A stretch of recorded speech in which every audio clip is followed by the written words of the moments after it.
Salut à vous tous, bienvenue dans le 46e journal La bande dessinée spécial confinement avec aujourd'hui un dessinateur, son personnage est le détective le plus connu de Marseille. Nous avons rendez-vous aujourd'hui avec Serge Carrère. Bonjour Serge Carrère. Salut, ça va bien? Ça va bien et toi?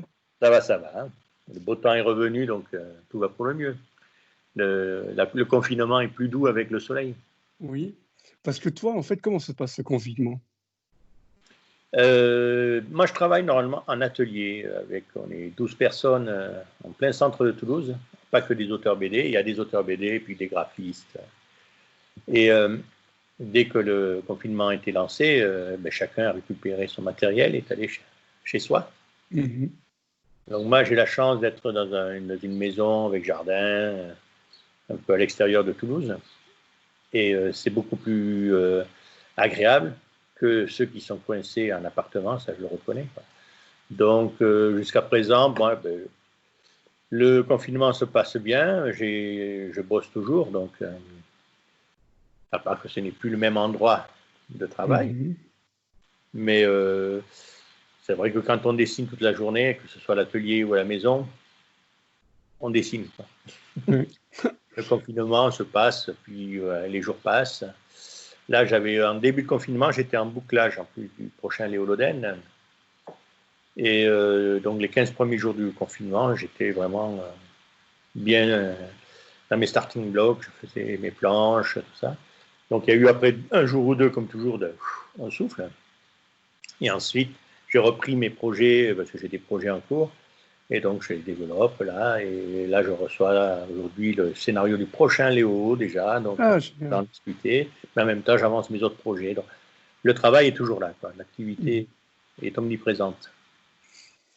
Alors moi, je t'ai découvert en 1984, donc 84 pour toi, avec Mhm. une série qui était son Colin Maillard avec Patrick Cotias.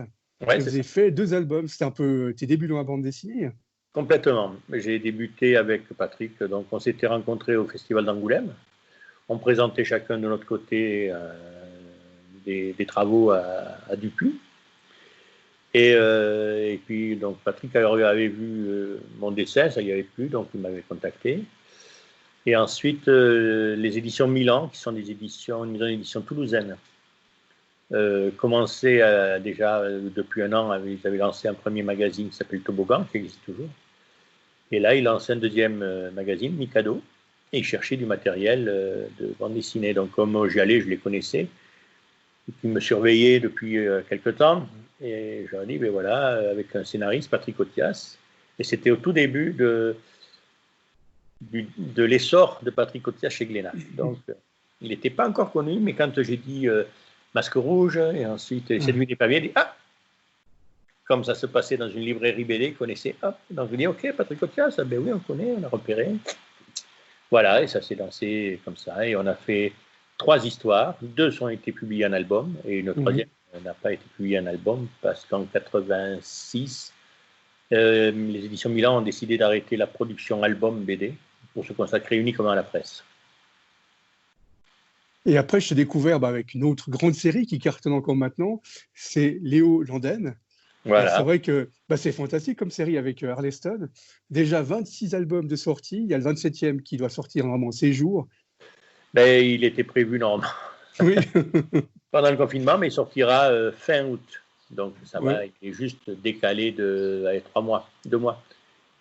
Et donc, et là, depuis 2 albums, 3 albums maintenant, c'est Loïc Nikolov, qui œuvrait à côté de Christophe pendant 10 ans déjà, qui a repris complètement la série. Christophe, lui, est en partie chez Bamboo, monter sa propre structure Dracou, très Heroic Fantasy. Et il était submergé, donc il a dit, si ce n'est que pour retarder chaque fois la validation des textes, il a dit, bon, laisse tomber. On s'est entendu comme ça, et il a laissé les mains libres à Loïc, qui maîtrise donc depuis plus de 10 ans la série. Quoi. Et c'est vrai qu'on a vu grandir en fait Léon Landienne parce que maintenant il est papa dans les séries. Et c'est Voilà. vrai que c'est fantastique, on l'a vu grandir et toujours avec son oncle. le marin locaux.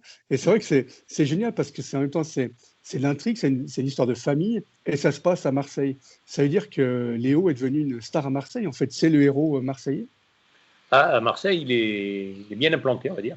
Et c'est justement la FNAC Marseille qui a vraiment lancé un peu le projet. Ensuite, c'était publié aussi dans les magazines, les quotidiens. Donc à l'époque, c'était la Provence et le soir, c'était l'édition du soir, on appelait ça l'édition des taxis parce qu'il y avait toujours un exemplaire dans les taxis.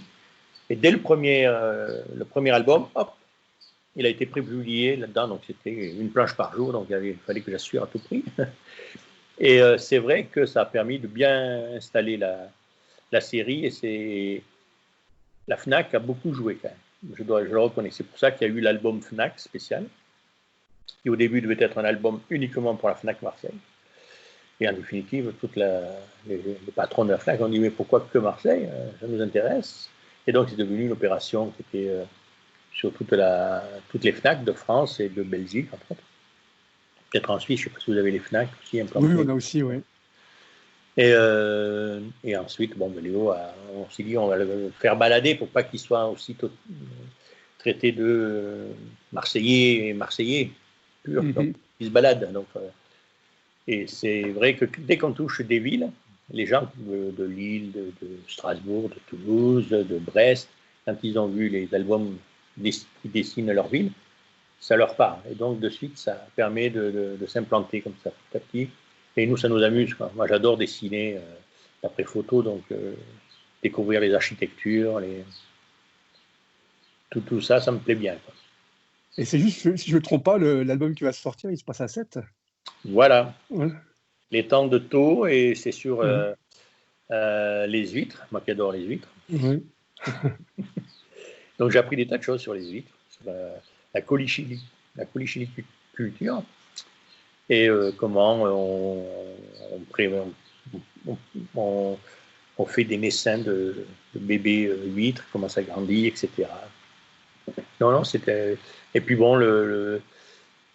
Loïc a une façon de raconter qui est différente de Christophe. Il a autant d'humour que Christophe au niveau du dialogue.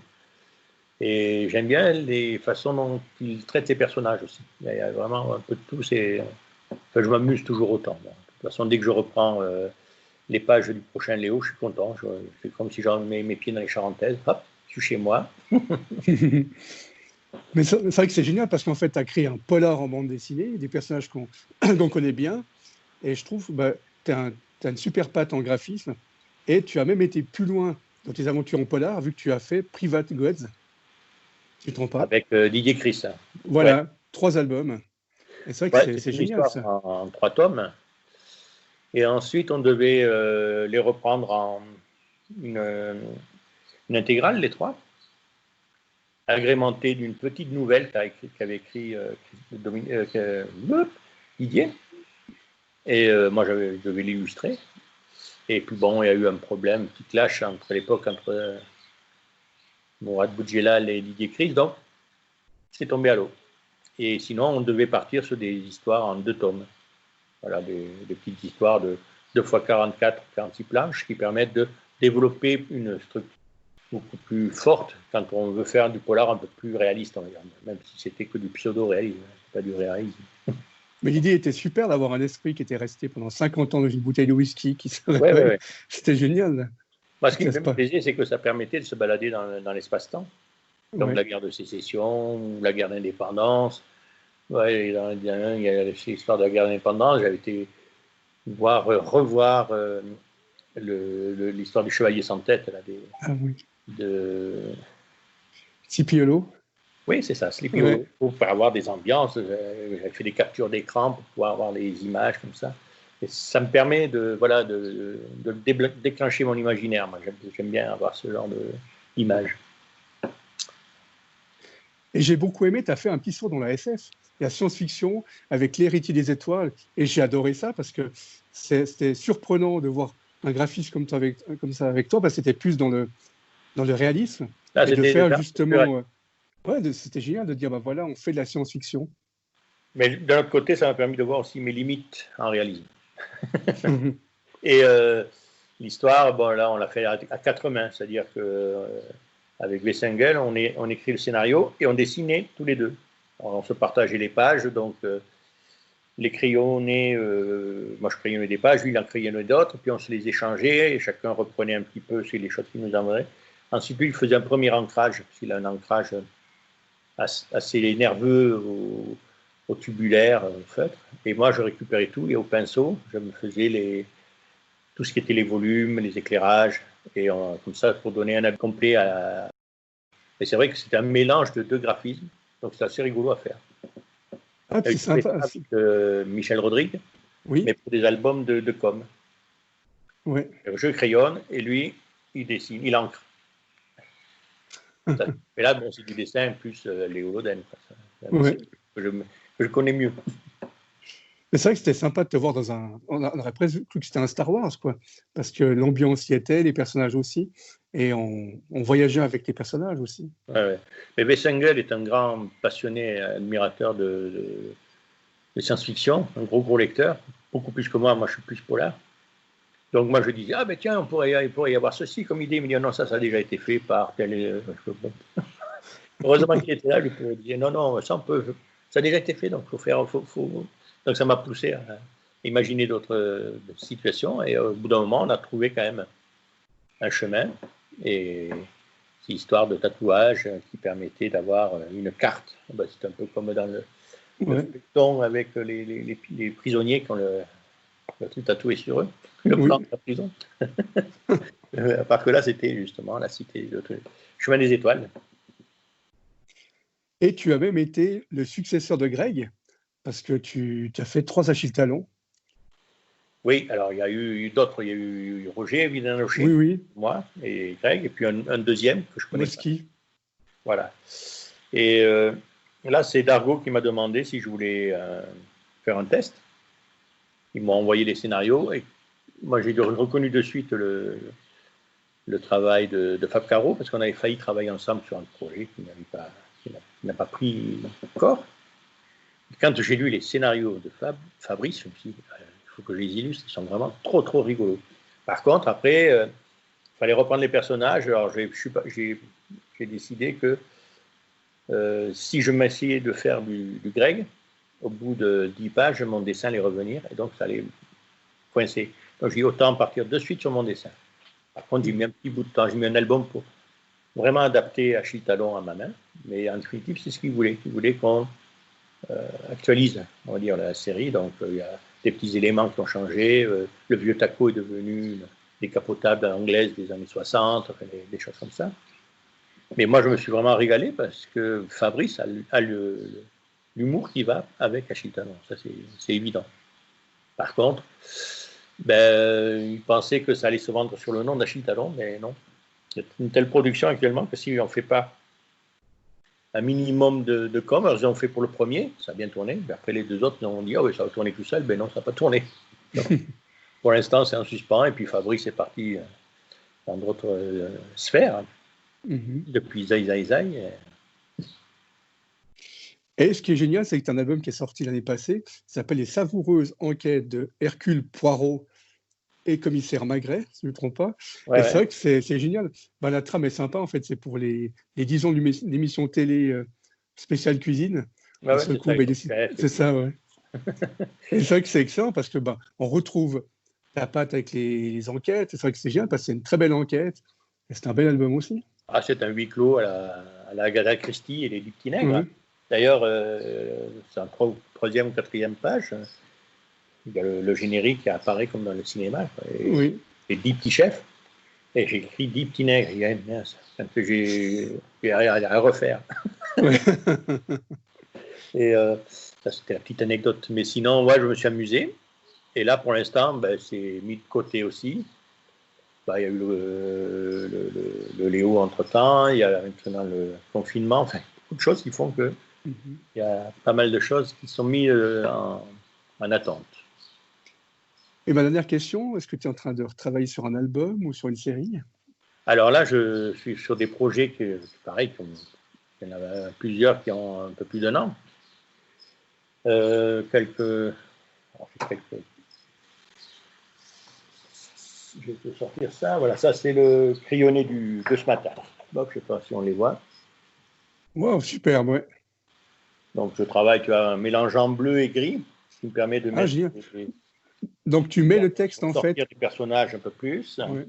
Donc, tu mets ton texte avant de faire le dessin. Ah oui, oui, toujours. Le texte, il n'est pas compressible. Une fois ancré, voilà ce que ça peut devenir. Ah, c'est superbe. Ah oui, magnifique. Donc là, c'est un western Ouais. assez strong, avec Christophe Cazenove au scénario. Ah, génial, ouais. Et ce n'est pas du tout de l'humour. D'accord. On avait discuté, je lui ai dit ouais, un western, tout ça. Et puis je lui avais envoyé, ou je lui avais donné le nom d'un western qui m'avait vraiment marqué. Et il l'a lu, il m'a dit ah ouais, d'accord, c'est vraiment du costaud, quoi. Et donc il est parti en discutant avec moi, et puis il a développé une histoire qui me plaît bien. Donc là, on fait un premier tome, il y a une deuxième tome qui pourra se faire dans la foulée si on veut. Enfin, pour l'instant, c'est un mode de projet. Ah, c'est cool. Voilà, et puis j'ai un autre projet avec Michel Rodrigue aussi. Et pareil, comme on travaille dans la com, c'est-à-dire qu'on fait le scénario à deux, je ferai les crayonnés, lui fera l'ancrage, et ce sera des aventures des polars humoristiques. C'est quand même ce que je connais le mieux. Et j'ai repris un scénario que j'avais développé pour faire un Spirou vu par, Ouais. et bon, qui n'a pas été accepté, mais Arleston, Daps, enfin, plein de copains m'ont dit, mais ton scénario est très bon, tu devrais le développer.